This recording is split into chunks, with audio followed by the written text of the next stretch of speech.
फांसी खाली करो, खाली करो।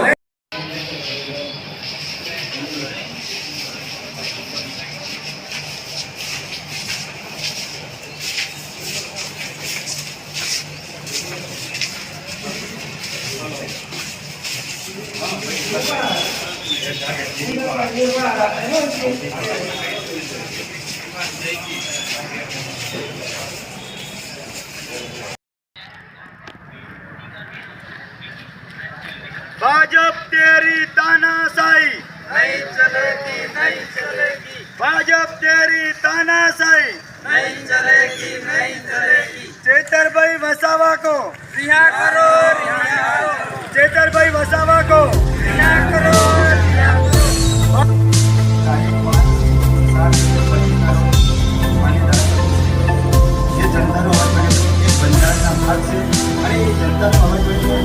સરકારની અંદર જે વિવિધ પગથિયું જે રોડ રસ્તાનો હોય કે મંત્રાલયની યોજના હોય એ કોમન બહાર આવ્યો હતો અને એ કોમનની અંદર અધિકારીઓને ઉપર કાર્યવાહી કરવાની જગ્યાએ અને ચેતરભાઈ ઉપર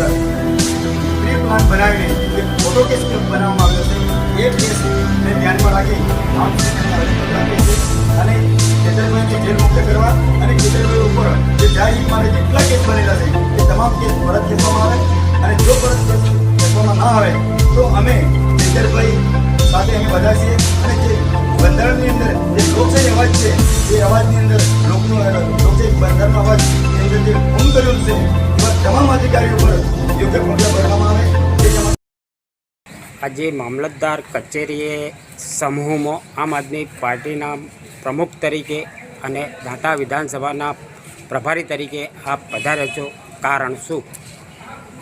આજે અમે અમીરગઢ તાલુકાના જાહેર જનતાના હિતમાં ધ્યાનમાં રાખી અને એક બંધારણની અંદર જે લોકશાહીનું જે ખૂન થયેલું છે અને એક ખૂન છે એ ડેડિયાપાડાની અંદર જે સંકલન સમિતિની અંદર જે અધ્યક્ષ અને એક પ્રજાના પ્રશ્નો માટેની બેઠક રાખવામાં આવેલી હતી એની અંદર માન્ય ધારાસભ્ય ચેતરભાઈ વસાવા સાહેબે જે ભ્રષ્ટાચાર વિરુદ્ધ અવાજ ઉઠાવ્યો હતો અને એ અવાજના ઉઠાવ્યો અને એના પર જે ભ્રષ્ટાચાર કરેલ છે એવા અધિકારીઓ પર કાયદેસરની ઘટતી કાર્યવાહી કરવાની જગ્યાએ અને અધ્યક્ષના તમામ મિલીભગત થઈને પ્રી પ્લાન બનાવી ચેતરભાઈ વસાવા પર ખોટો કેસ કરવામાં આવેલ છે અને એક ખોટો કેસ કરીને ખોટી કલમો લગાવીને ચેતરભાઈને આજે જેલના સળિયા પાસે ધકેલવામાં આવેલ છે. એના અનુસંધાને આજરોજ અમે અમીરગઢ તાલુકાના આમ આદમી પાર્ટીના તમામ હોદ્દેદારો, કાર્યકર્તા અને સમાજના આગેવાનો સહિત અમીરગઢની તાલુકાના મામલતદારશ્રીને આવેદનપત્ર આપીને જણાવ્યું છે કે જો ચેતરભાઈ વસાવાને જેલ મુક્ત કરવામાં ના આવે અને ચેતરભાઈ ઉપર જેટલા ખોટા કેસ બનાવવામાં આવેલ છે એ તમામ પરત ખેંચવામાં ના આવે તો આવનાર ટાઈમની અંદર અમે સરકારશ્રીને સોશિયલ મીડિયાના માધ્યમથી જાહેર કરીએ છીએ કે અમે રસ્તા રોકો આંદોલન કરવાની ફરજ પડશે, ગાંધી ચિંધ્યા માર્ગે ઉતરવાની ફરજ પડશે અને છેલ્લે કંઈ ન થાય તો છેલ્લે અમારે હાથમાં કાયદો લેવાની ફરજ પડશે. તો એના પહેલાં અમારા ચેતરભાઈને જેલ મુક્ત કરવામાં આવે અને એના પર થયેલા ખોટા કેસ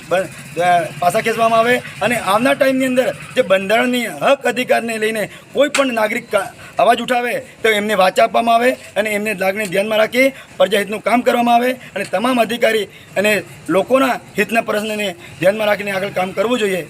એ અમારી આજની માગણી હતી અને એ માગણી લઈને આવેદનપત્ર આપેલું છે અને આવનાર જો ફરીથી કહીએ છીએ કે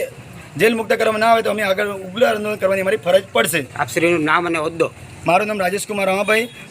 તાલુકા આમ આદમી પાર્ટી પ્રમુખ અને દાંતા વિધાનસભા પ્રભારી. ઓકે.